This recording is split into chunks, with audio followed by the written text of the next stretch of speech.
And welcome in. It is Jags AM. J.P. Shadrick in for Kai Stevens. We've got a busy show ahead on a relatively non-busy week. Is that a word?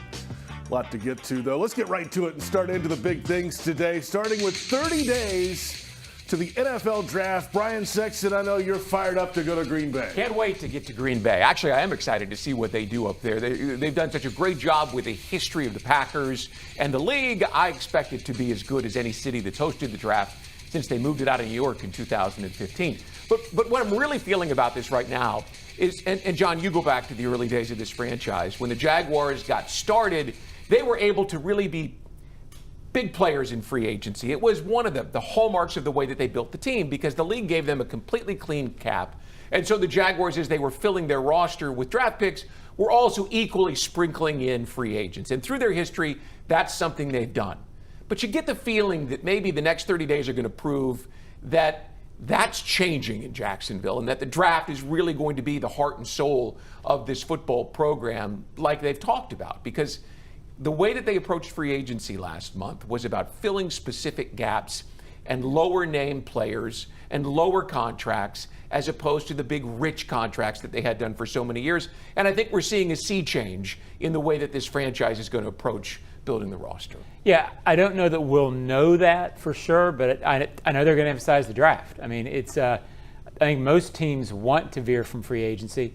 What they do over the next 30 days until the draft will determine maybe in a year or two what they don't have to do in free agency. They need to hit, as somebody wrote to me this week, it's nice to say draft and develop, but you got to draft well to develop. So I think the next 30 days definitely set the tone for this franchise moving forward. Now, our next big thing today, you see the theme on the screen, 30 million, almost $30 million in cap space remaining for the Jaguars, even after the free agency spin that they did with about 10 players coming in free agency. None of those their own unrestricted free agents, the only team in the league to not sign their own unrestricted free agents, John. And so they have a little money to work with still. They got to save some for that draft class as well. Well, I think they've got the money, but I don't think they want to necessarily spend it, certainly not till after the draft. They're going to draft, and as James Gladstone said, they hope to have spots available for young guys to play. I think there's a few needs on this roster. There's probably a few more than the top 3 or 4 positions can fill. So would I be shocked if there was a pass rusher after free agency, some sort of low-level veteran? But I hope that $30 million, except for the rookies, stays relatively the same, Brian. Yeah, I think it will, John. You're right on that one. When you look at that, though, JP, the thing that really is an indicator of the health of the franchise. You've got your quarterback, your top pass rusher, and your top cornerback all under contract for next year. A new group has come in, and they've reworked through the roster the way that they want it and brought in, and they spent now on those 9 players, they spent some money, and they're still in a position of strength. When you look at the health of a football team, the salary cap is one of the most important ways, like the heartbeat of the team. They've got the ability to do what they want with the roster right now, with key players under contract. I just think it portends well as they head into this draft to be in such a strong position from the salary cap. And they've got some dead cap money against them still with all the players they didn't bring back in the years to come. About $58 million, which is a huge number. It's fourth in the league. Yeah, and it goes to show, though, that they're taking a big bite out of that to be able to go forward the way they want, and they still have plenty of money if they want to maneuver and add a player here or there. Our final big thing today, 30 visits. Well, you can bring 30 prospects in during this period coming up. It is pro day season right now. The visits will begin very soon, Brian, and you'll get a better idea. The reports will probably come out, I'm sure, of who's coming, who's not, and this is when you get to spend a whole lot more time than you do at the combine with these guys. Yeah, and looking at the 30 days and the 30 visits, they're really interconnected, John, because you're talking about getting guys in who you are very interested in, and you want to spend time with them, and you want them in your building so that your equipment team can get a little feel for who they are. And not just the medical team, but anybody else that might be involved and just offer an opinion. They're seeking to collect as much information as they can. And I throw it all the way back to 1997 when Tony Gonzalez, the great tight end that's a Hall of Famer, came in, but he also came in with a guy named Seth Payne. And everybody knew Tony Gonzalez, but they said, who's this guy? A defensive tackle from Cornell? Why are they bringing him in? This was in the early iteration of these player visits. And Seth Payne was a 4th-round pick. It was a key player for them for 5 seasons. So, you're going to find those guys through this process that you really like. And these visits are more about getting them in than the top prospects. Yeah, I'll actually be curious to see how this goes for the Jags. The Rams don't do much 30 visit, and I'm not sure how much, this is the North Star, the Rams, right? Yeah. So I'll be curious over the next month to see how much the Jaguars take advantage of this. Some teams are going away from this a little bit, but when teams do this, it certainly is a chance, as Brian said, to get to know the prospect. We'll see. And teams can do it different ways. We've seen Jaguars regimes earlier bring in, 15 guys on one day and rotate them through all day long, or split them up, and we'll see what the Jags have in mind this go round. We've got plenty ahead. We'll come back in a moment and take a look at the AFC South and talk about other teams behind their back in our division, what we love to do on Jags AM.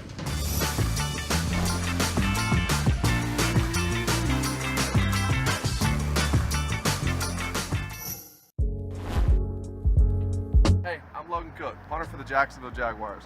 Driving distracted or stolen is dangerous for you, and it's dangerous for everyone on the road around you. Ride with Do Not Disturb. That call, text, or social media message can wait. Choose your music before you turn on the ignition. Anytime your eyes are not on the road ahead, you're distracted, so pay attention. But remember, drive high equals DUI. Plan ahead, have a designated driver, keep a clear head to see clear ahead, and let's get everyone home safely.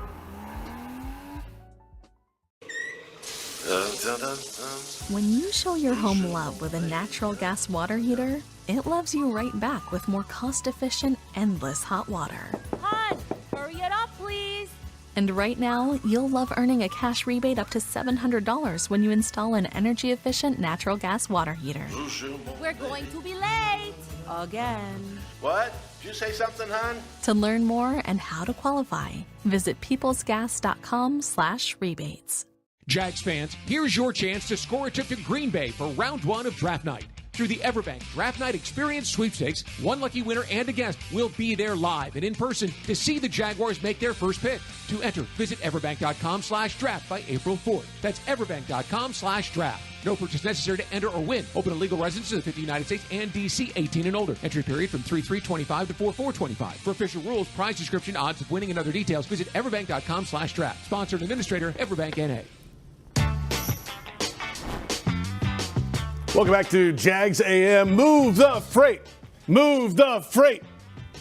Not everybody at one time. Magellan Transport voted the coolest office space in Jacksonville. Apply online at MagellanLogistics.com. One of these days, You got some juice this morning, I'm going to JP. get you guys to do that with me. All right. Today's not that day, apparently. I'm not sure it's happened. A little too early for John today. I don't know. I didn't know what we else. were supposed to jump in. I mean, A little clue. Move the freight. thank you. You got it. John, we'll get you another freight. time. Here we Good go. freight. Let's take a look at the AFC South. We talk about the Jags, clearly. We're a Jaguars heavy-centric show, but this team competes in the AFC South, and it is a division that is, there's a lot of change could be on the horizon for some of these teams. Let's start off with the division champs last year, the Houston Texans, who limped towards the end of the season. Got into the playoffs, of course, as the division champs. They've got Stroud. They've got changes up front on that line this offseason, Brian. And then they've got a pass rush on defense. They've got pieces. They've got parts. How consistent can they be? Well, listen, they've got the quarterback, too, right? I mean, everybody agrees that C.J. Stroud is a talented guy, but he was sacked way too often, under pressure way too often last year. And so they traded Laramie Tunsil, which raised eyebrows in the league. He went to Washington. Laramie Tunsil asked Josh Allen. He's one of those guys that you really had to have 2 chin straps for. You had to be ready for this guy. And they traded him away, and they brought in Cam Robinson. They're making a lot of different moves up front on their offensive line, and they feel like they have to. And where they're drafting at the bottom of the first round, there are plenty of good prospects on the interior of the offensive line. That's the story for them. Yeah, they've got to replace Stephon Diggs, and there's some other things they want to do. But C.J. Stroud is the engine. We've talked about Trevor Lawrence here being the engine for this team, and they felt like their offensive line was a big problem. When you trade Laramie Tunsil, you're pretty much admitting that that's it. Yeah, it's a big year for them because really, I think one of the disappointing things for the Jags last year was the Texans were not a dominant team. This was not a dominant division. and they really didn't take a step forward. They made the playoffs probably mostly because the rest of the division sort of just went away. And C.J. Stroud was not great. He did not take the second-year jump that people expected. They clearly believe it's the offensive line. It's a big year for that franchise and for Stroud because, if he has another year like last year, then all of a sudden it's sort of middling. I think he's really good, but there's some proving to do. And this franchise thinks this division's gettable and that the Texans are not beyond being reeled in next year. Let's move along to your old stomping grounds, Indianapolis, John, where the Colts have quarterback questions. Surprise, surprise. They were 8-9 last year. Anthony Richardson injured throughout the season so many different ways and times. Well, now there's going to be a competition, they say, out of Indy, with Daniel Jones coming in as well at quarterback. It starts and ends there for the Colts, John. Well, it's exactly what a young quarterback who's been through what Daniel Jones has been through needs. I believe there's a trend in the NFL, and there's going to be a trend of quarterbacks failing with one franchise or failing at, not being what that franchise thought. Well, there's a lot of information to support you. A lot of those guys. Yeah, and Sam Darnold. Daniel Jones is certainly a guy who can do that. I don't want to pile on Anthony Richardson, but it was such a seeable thing that he might struggle from the very start when they drafted him. It was all on potential. There had not been a whole lot of collegiate success. They feel like a franchise in flux, but they've also been a franchise since Luck retired, really, that if they get that position right, you always feel like they're 2 or 3 wins better. Had they got that position right, they're probably division champions and Super Bowl contenders lately. So it's a big year for the direction of that franchise. Listen, they've had some success when they've had Matt Ryan, right? It was limited. Same thing with Joe Flacco. Well, those were older guys, way up in years. Here you've got a young, talented quarterback, and things didn't work for him in New York, but I still remember the game here in 2023, where he kept the Jaguars off balance, running for more than 100 yards and connecting just enough, through the passing game to keep everybody off balance. So I think Daniel Jones can be that Sam Darnold, Baker Mayfield guy. And listen, that roster, they need a couple of things up front. They've gotten old on both sides of the line, but they've got enough talent. When you got a running back like Jonathan Taylor, if Daniel Jones steps in and is somewhere between Baker Mayfield and Sam Darnold, you do have a contender at the top of the division. Yeah, there may be no other franchise that defines how a franchise can turn on a couple of games and a couple of good fortunes. Circumstances led them to get Peyton Manning and Andrew Luck back-to-back in the right years to get franchise guys. And I remember being in Indy and people around there saying, hey, don't lose sight of how rare this is, meaning when I was covering Peyton. And, the franchise, since Luck retired, it's almost like the football gods are saying, you only get that. Yeah. You can't have that always. But more than the football gods joke, it just shows the importance of the position in this league. Yeah, the Packers had Favre and drafted Rodgers and kept him for a couple years and then got Love, so they're the only other franchise I can think of that's in that run. And obviously, the Colts fell on hard times when Luck decided, I don't want to play anymore, which you can't really do much about. Well, they could have drafted better on the offensive line. Yeah. They kept him upright. That might have kept him in the game a little bit longer. Also, for Anthony Richardson, to compete, you got to be healthy and on the field to do that. He wasn't able to do that really a lot of times at Florida as well. Was really never in his career. No, college or pro. Let's move now to Nashville, Music City. The Tennessee Titans have the number 1 pick in the 2025 NFL Draft because they were 3-14 a year ago. Jaguars swept them.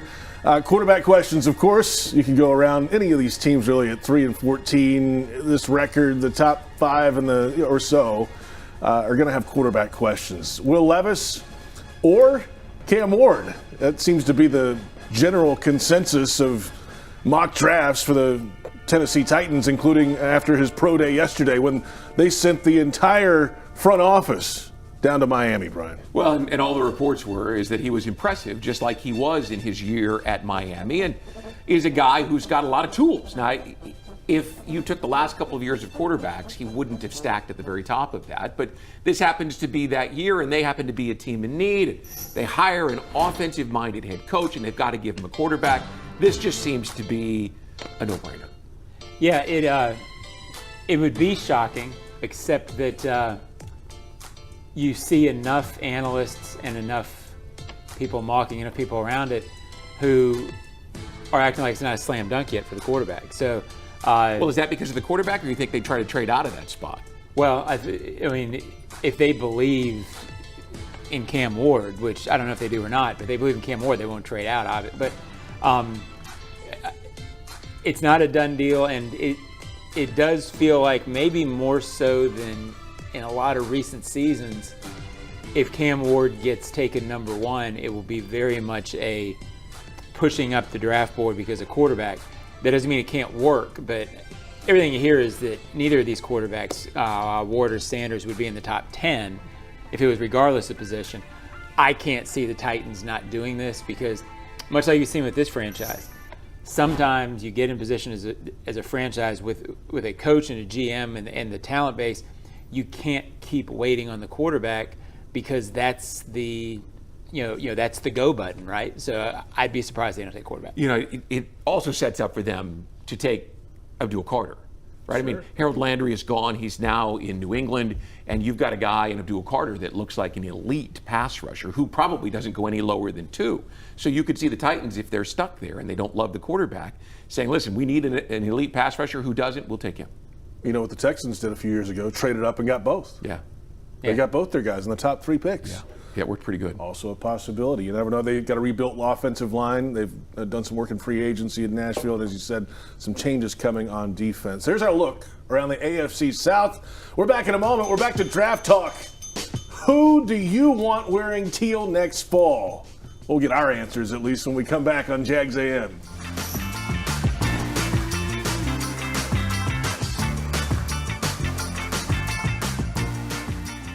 Floridians, do you know how close you are to freshness? It's not a plane or a ship ride away. It's not across an ocean or over the equator. It's not even a far drive. The peak of freshness is at your grocery store, and it's called Fresh from Florida.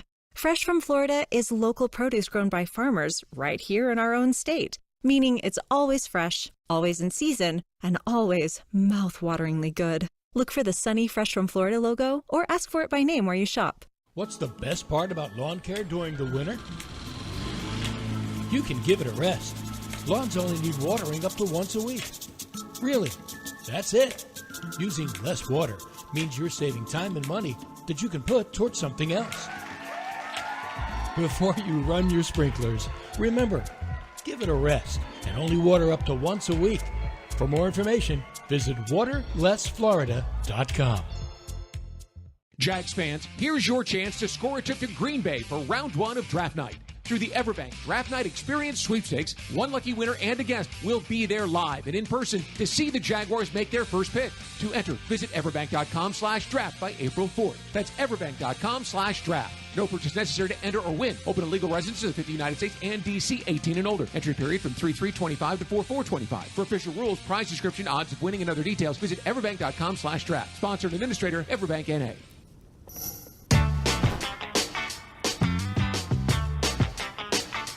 Welcome back to Jags AM. The new season is right around the corner, and the time to get your 2025 season ticket membership right now. Be at the bank for every touchdown. Secure your seats at jaguars.com/tickets or call 904-633-2000. You see the opponents there at home.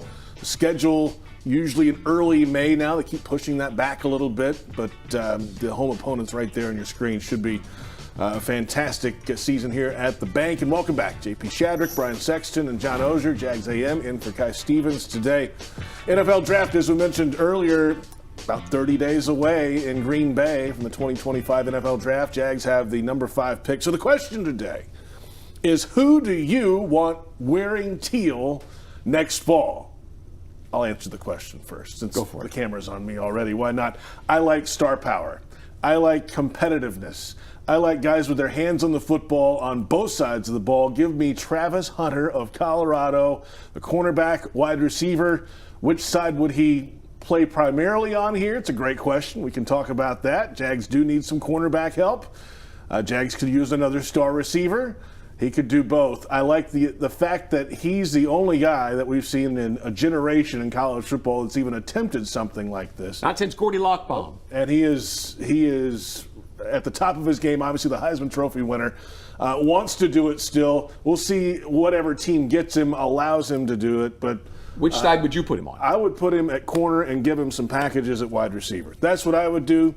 He's not going to be happy with that. But you know what? Hey, you're a rookie. Go play, prove yourself, and then maybe there's more. The problem with it is that if he gets hurt, you lose 2 positions. Yeah. And that's where it becomes really tricky. Listen, it seems like it could go either way, that people are talking about him as playing either one at a very high level and dabbling in the other. Yeah, and I think if he's there, I think there's a very high percentage chance the Jaguars take him. I don't think that he will be there. So. Okay. Because of what you were talking about, his absolute star power. People watched Colorado when they weren't very good the last 2 years because of this kid. And every time I turned a game on that involved Colorado, I was looking for 12. And the thing was, no matter what side of the ball was out there, you had a chance to watch him. You could watch this guy for 60 minutes. You didn't have to look far. There's 2 great players in this draft. According to all the analysts, it's Abdul Carter from Penn State, and it's Hunter. So. If either of those guys are available at 5, I don't think they get to 6. Fair enough. Johnny O, what do you think? Who do you want to see in teal? Well, who I'd most like to see is who I just mentioned, Abdul Carter. But I think there's such a limited chance of him being there that I didn't go that direction. So I went Mason Graham, and he's sort of the chalk pick, the defensive tackle from Michigan. I understand that you love shiny objects, JP, so you love the playmaker. And there's nothing wrong with Travis Hunter. But I think for this franchise right now, I feel like Mason Graham, from what you see, is a very, very, very low-risk player who can give you something that you need, which is stockiness, stoutness, all that stuff on the interior. I'll go with the defensive tackle who can be disruptive, which they haven't had in a long time. Well, what this team really needs is a guy who'll push the pocket from the inside. They hope that Mason Smith develops into that, or Jordan Jefferson. That's why they were picked last year where they were. But if you don't have somebody pushing the pocket from the inside, JP, you know this. I mean, it's just so much harder for Josh and for Trayvon to be able to get to the quarterback. Quarterback can step up into the pocket. So, I mean, this is a very logical, sensible pick. If he's there, and by all accounts, he should be there. 10-year guy. Couldn't argue with this pick if it was made. I mean, this would be a significant piece for this defense. But this was sort of a wish list, sort of fun exercise. And so I'm going, I try to channel the Los Angeles Rams, right? I tried. What would they do? Everybody in the building. How would they do that? And they'd look for a touchdown maker. So I went with Tyler Warren, the tight end from Penn State, who most people think is going to be picked in the top 9 picks. Probably doesn't get much lower than New Orleans. The reason why is he reminds me physically of Rob Gronkowski and stylistically like Travis Kelce. And if you can find a player that can give you all of that, he was so much fun to watch. Talk about fun, right? I mean, not 2 sides of the ball like Travis Hunter, but a guy that they lined up all across the formation at running back and quarterback. I just think for an offensive mind like Liam Cohen and the staff that they have down there, if you take a mismatch, the size and quality of Tyler Warren, and you put him on the field and let them maneuver, the quarterback will have a much, much better time of executing what they want to on offense. It's a reach pick, but I take it because he looks like he's going to be a great player. Yeah, I did a couple of Penn State games last year, and I didn't do the Southern Cal game where he literally lined up everywhere. He snapped the ball at one point and went out for a route. How they lined up, and he's doing the direct snap, and then he's lined up in the slot, and he's outside, he's fullback. He did everything for Penn State. And then in the key moment against Ohio State down at the goal line, they don't give him the football. And they were turned away on 4th down. They corrected that the next week. 2 direct snaps to him, 2 touchdowns for Penn State at the goal line. He has that ability to just kind of be, John, a gamer, a guy that you can throw out there. You know he's going to be able to handle whatever you throw at him. Well, and the pick would make sense because they do use tight ends in that way. They could find a spot to use both Brenton Strange and Tyler Warren. It would make a lot of sense for an offense that, frankly, I believe you need 4 guys who can beat and make defenses nervous in the passing game. Right now, they believe they have Brenton Strange, Brian Thomas Jr., and Yame Brown. This would give you that one more, maybe not at the receiver position, but it would give you at the tight end. And NFL has shown us in the last 10 years when you get a double tight end situation, if it's the right combination, it can work in the same capacity as having 3 wides. I don't think they take him at 5, but who knows if somebody doesn't want to come up and grab someone and you can't go back to 7 or 8. Who knows? What if Hunter and Graham are gone?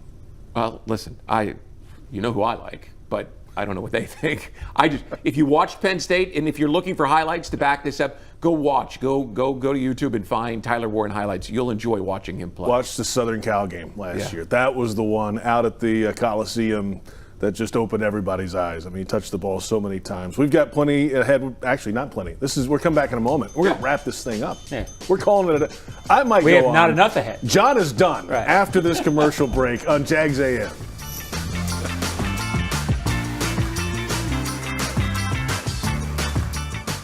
If you are an experienced electrician looking for your next big opportunity, look no further than the Miller Electric Company, a trusted name in the industry for over 96 years. At Miller Electric, we tackle the biggest projects in the city, offering you the chance to showcase your skills on a grand scale. We believe in rewarding hard work with the best pay, top-notch benefits, and an unbeatable culture where people actually care about each other. Take your career to new heights with Miller Electric Company. Apply today at millercareers.com. Miller Electric, an equal opportunity employer. Hey, I'm Logan Cook, punter for the Jacksonville Jaguars. Driving distracted or stolen is dangerous for you, and it's dangerous for everyone on the road around you. Ride with Do Not Disturb. That call, text, or social media message can wait.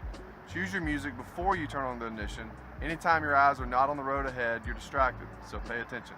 But remember, drive high equals DUI. Plan ahead, have a designated driver, keep a clear head to see clear ahead, and let's get everyone home safely.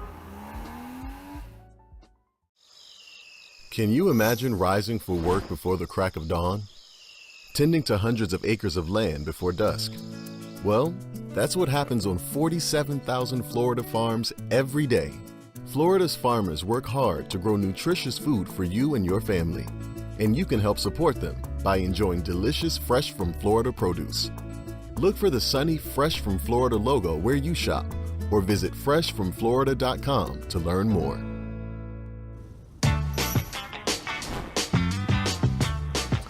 Jaguars football is presented by Fresh from Florida. It's always in season, and welcome back to Jags AM. J.P. Shadrick in for Kai Stevens. Thank you for coming in today. Yeah, that's Brian Sexton, by the way. Yeah.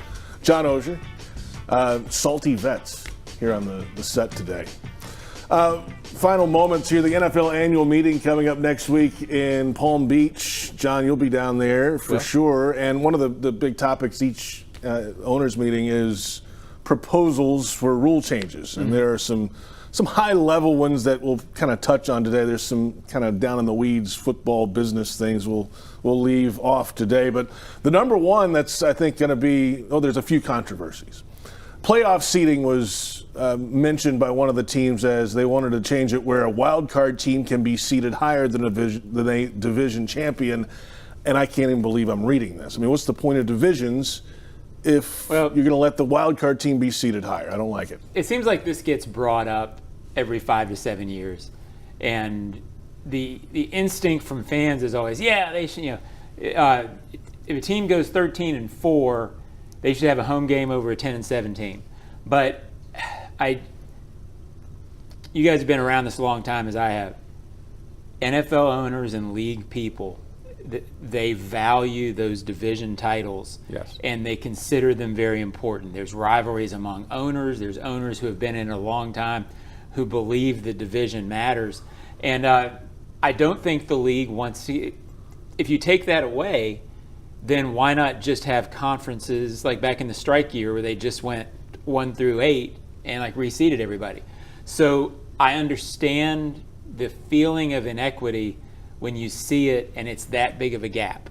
But part of the issue too is when you get like a 9-8 team and a 10-7 team and there's not that much of a gap, the owner's argument becomes, well, why should this team be punished for playing in what perhaps is a tougher division, and they won it? And So there's both sides. I'd be stunned if it's changed. Well, first of all, I was surprised that it was the Lions that brought it up because they had the number 1 overall seed last year. Well, but they were in that situation. They could have lost. They could have lost it with Minnesota.